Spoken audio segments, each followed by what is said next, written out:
Shalom family, welcome to today. The verse I have for you is Ephesians 4:31. It says, "Let all bitterness and wrath and anger and clamor and slander be put away from you, along with all malice." I believe that most of us genuinely want to master forgiveness. Most of us understand how important it is to God, and we know how detrimental unforgiveness is to our own well-being. But how? How do we forgive? How do we put away all the bitterness, wrath, anger, clamor, slander, and malice from our minds and our hearts? Because it's torturing us.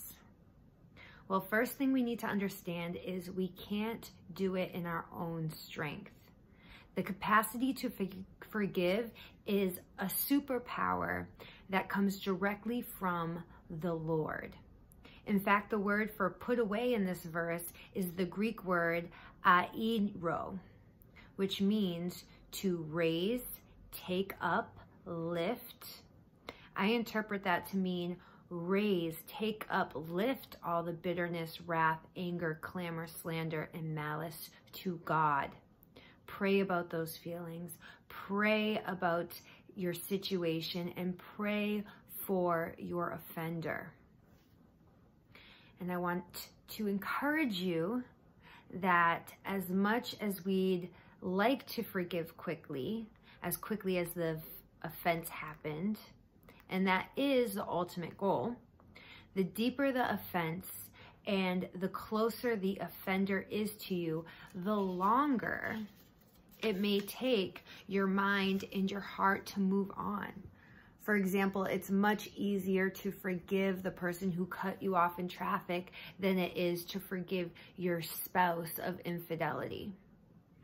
So give yourself grace as you allow God to heal your mind and your heart. While forgiveness may not happen immediately, there is something we can do immediately that will assist in our healing and ultimately true, full forgiveness. The secret is acting. Act like you forgive them even before your heart and mind catches up. Proverbs 25:21 through 22 says, "If your enemy is hungry, give them food to eat. If they are thirsty, give them water to drink. In doing this, you will heap burning coals on their head, and the Lord will reward you."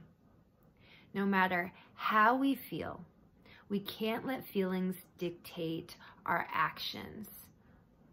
This proverb essentially says that kindness is the best revenge, and it's the only revenge that the Lord allows us to dish out. My prayer today is we don't miss the Lord's reward, even if it means we must show forgiveness before we feel forgiveness. I love you all. Have a blessed day. Shalom.